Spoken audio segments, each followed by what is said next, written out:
अब अगली खबर पर आते हैं। मुख्य चुनाव आयुक्त की नियुक्ति प्रक्रिया को लेकर केंद्र सरकार ने राज्यसभा में नया एक बिल पेश किया है। मानो बवाल मच गया। विधेयक के पेश होते ही तमाम विपक्षी दलों ने इसका विरोध शुरू कर दिया। कांग्रेस ने सरकार पर निशाना साधते हुए कहा कि वो चुनाव आयोग को प्रधानमंत्री के हाथों की कठपुतली बनाने का प्रयास कर रहे हैं। विपक्ष ने पीएम पर बिल के जरिए लोकतंत्र को कमजोर करने का आरोप लगाया। वहीं सरकार का कहना है कि ये बिल सुप्रीम कोर्ट के आदेश पर ही लाए हैं। अब आपको बताते हैं कि आखिर नए सीईसी बिल में क्या है और आखिर बवाल इस पर इतना क्यों मचा हुआ है।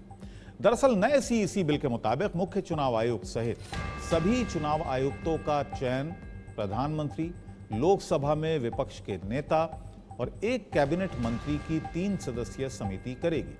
साफ है कि 2 का झुकाव एक तरफ होने की संभावना या आशंका बनी रहेगी, लिहाजा विपक्ष इसका विरोध कर रहा है। जबकि इसी साल मार्च में सुप्रीम कोर्ट ने फैसला दिया था कि जब तक सरकार नियुक्ति प्रक्रिया पर संसद में कोई कानून नहीं बनाती, तब तक चुनाव आयुक्त की नियुक्ति प्रधानमंत्री, नेता प्रतिपक्ष और सुप्रीम कोर्ट के मुख्य न्यायाधीश करेंगे। लेकिन राज्यसभा में पेश इस नए बिल में प्रमुख न्यायाधीश की भूमिका समाप्त कर दी गई। तर्क दिया जा रहा है कि प्रमुख न्यायाधीश यानी मुख्य न्यायाधीश कानून के ज्ञाता हो सकते हैं, पर जरूरी नहीं कि उन्हें सचिव स्तर के सरकारी अधिकारियों के कामकाज की भी जानकारी हो।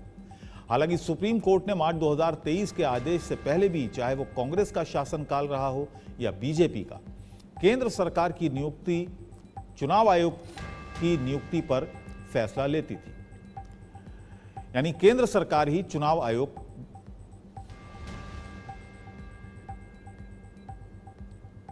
पहले भी केंद्र सरकार ही चुनाव आयुक्त या चुनाव आयुक्तों की, मुख्य चुनाव आयुक्त या चुनाव आयुक्तों की नियुक्ति करती थी। सुप्रीम कोर्ट का इसमें एक फैसला था। उन्होंने कहा कि संविधान के आर्टिकल 324 2 के तहत इसमें एक संसद को कानून बनाना चाहिए। तो हम कानून लेके आए हैं सुप्रीम कोर्ट के फैसले के अनुसार ही। सुप्रीम कोर्ट ने ही कहा कानून लाओ। उसमें ये लिखा हुआ था कि जब तक सुप्रीम कोर्ट जब तक संसद कानून नहीं बनाती है, तब तक सुप्रीम कोर्ट का जो फैसला है उसमें जो कमेटी है वो लागू रहेगी। अच्छा मुझे बताओ, 1952 से चुनाव आयुक्त की हम नियुक्तियां करते आए हैं, 52 से। चीफ इलेक्शन कमिश्नर की भी कर रहे हैं और कमिश्नर की भी कर रहे हैं, कांग्रेस ने भी की है। उसके बाद 91 में एक कानून आया जिसमें सर्विसेज लिखा हुआ है, अलाउंसेज लिखा हुआ है, टेन्योर लिखा हुआ है। अपॉइंटमेंट कैसे हुआ नहीं लिखा हुआ था 91 में। तो वो एक विषय सुप्रीम कोर्ट ने कहा ये बाकी है भाई, अपॉइंटमेंट की प्रक्रिया क्या रहेगी। तो हमने इस नए बिल में एक हम सर्च कमेटी बना रहे हैं जो कैबिनेट सेक्रेटरी की अध्यक्षता में होंगी, 2 उसके सचिव होंगे और वो 5 नामों की सिफारिश करेगी।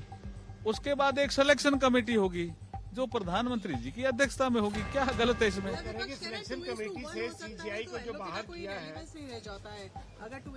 नहीं उससे पहले वो कैसे करते थे जी? क्या बात करते हैं आप? आलोचना ही करनी है क्या? आज बहुत आर्टिकल आए हुए हैं जी, आज बहुत आर्टिकल आए हुए हैं। आप पढ़ना जो आपके पूर्व मुख्य चुनाव आयुक्त कुरैशी जी ने आपने जो सरकार का पक्ष है उसका समर्थन भी किया है। सीजीआई कमेटी से बाहर करने पे चुनाव आयोग। अरे भाई इसमें पहले कहाँ कमेटी में थे? ये कौन थे इस कमेटी में? ये तो बताओ मेरे को। तो सुप्रीम कोर्ट ने फैसला दिया।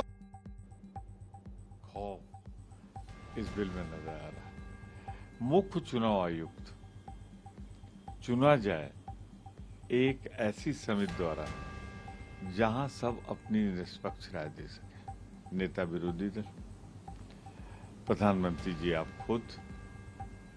अब आपको लगता है कि न्यायपालिका पर आपका भरोसा नहीं है। न्यायपालिका के सर्वोच्च पद मुख्य न्यायाधीश के पद पर बैठा हुआ आदमी आप उस समिति में इसलिए नहीं आने दे रहे हैं कि आप कोई मोहरा अपनी जेब से निकाल कर रखना चाहते हैं जो संवैधानिक रूप से निष्पक्षता से काम न कर सके।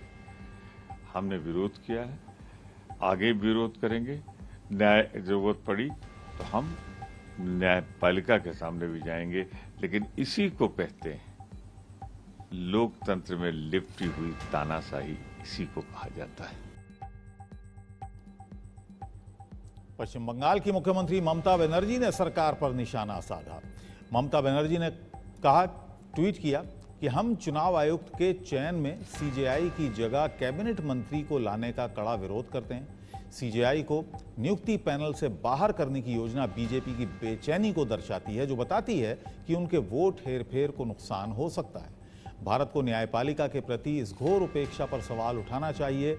हम भारत के लिए न्यायपालिका से अपील करते हैं कि माय लॉर्ड, हमारे देश को बचाइए।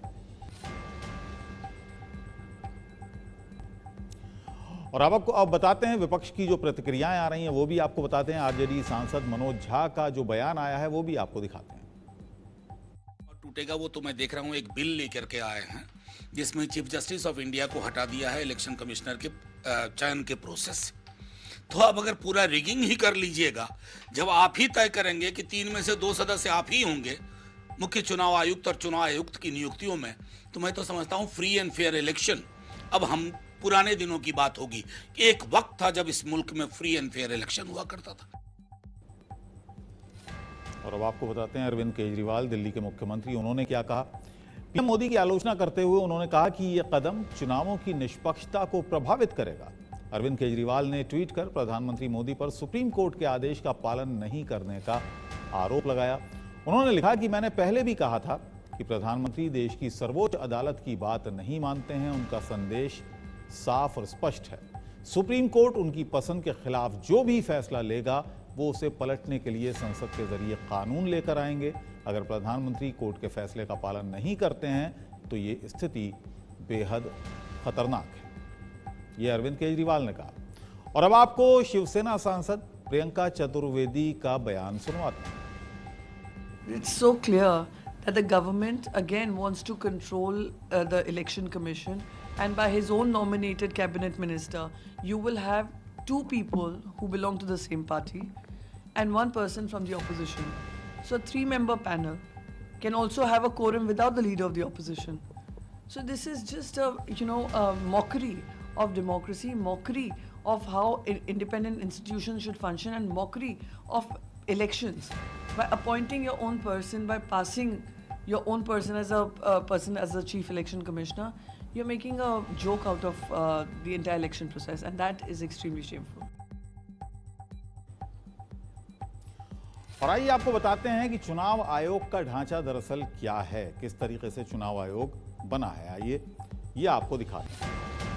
दरअसल चुनाव आयोग हमेशा से ही एक मल्टी मेंबर बॉडी नहीं रही, बल्कि इसकी शुरुआत 1950 से उस वक्त हुई जब चुनाव आयोग का गठन किया गया, यानी 1950 से 15 अक्टूबर 1989 तक इसमें सिर्फ एक चुनाव आयुक्त, उसको आप मुख्य चुनाव आयुक्त कह लें, वही हुआ करते थे।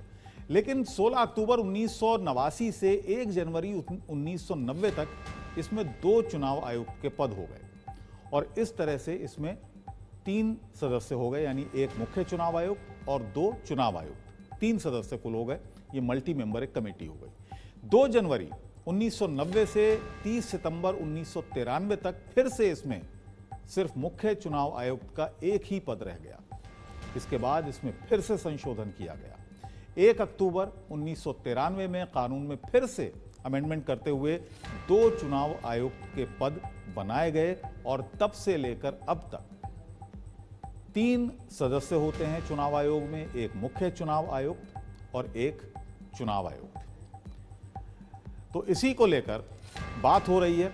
सरकार का मानना यह है कि क्योंकि पहले भी संशोधन होते रहे हैं, इस तरह के कानून बनते रहे हैं, कानून में संशोधन होते रहे हैं, लिहाजा अब अगर ये सरकार कानून में बदलाव ला रही है या सीईसी के इलेक्शन को लेकर, सीईसी के नियुक्ति को लेकर अगर कोई बदलाव कर रही है, तो आखिर इसमें बुराई क्या है।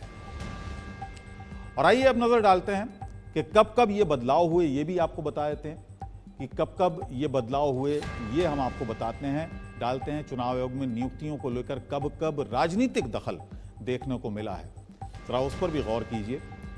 इसकी शुरुआत 16 अक्टूबर 1989 से होती है, जब राजीव गांधी चुनाव आयुक्त के लिए पद बनाए गए 16 अक्टूबर 1989 में। राजीव गांधी प्रधानमंत्री थे और पद निकाले गए। 2 जनवरी 1990 वीपी सिंह की सरकार थी। एक सदस्यीय यह संस्था उस वक्त होती थी, यानी चुनाव आयोग में सिर्फ एक मुख्य चुनाव आयुक्त होते थे वीपी सिंह की सरकार में 2 जनवरी 1990। और ये सब कुछ आम चुनाव की घोषणा से कुछ वक्त पहले ही हुआ, लिहाजा इसकी आलोचना हुई और चुनाव आयोग की स्वतंत्रता से समझौता करने के भी आरोप लगे।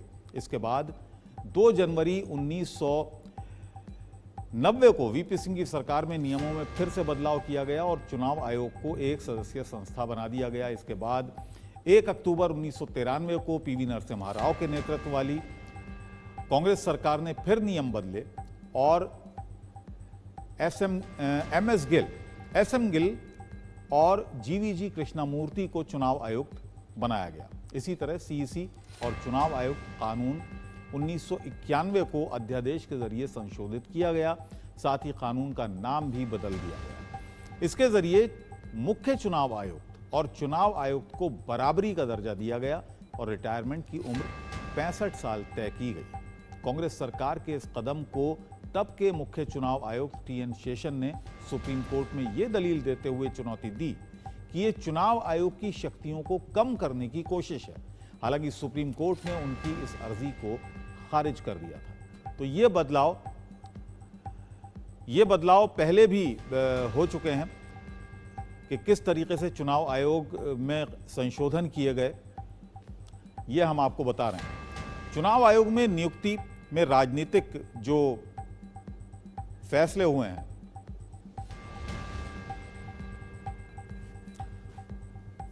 इसी बात को सरकार कह रही है कि जब पहले भी संशोधन होते रहे हैं तो अब अगर कोई सरकार संशोधन ला रही है तो इस पर इतनी हाय तौबा क्यों मच रही है।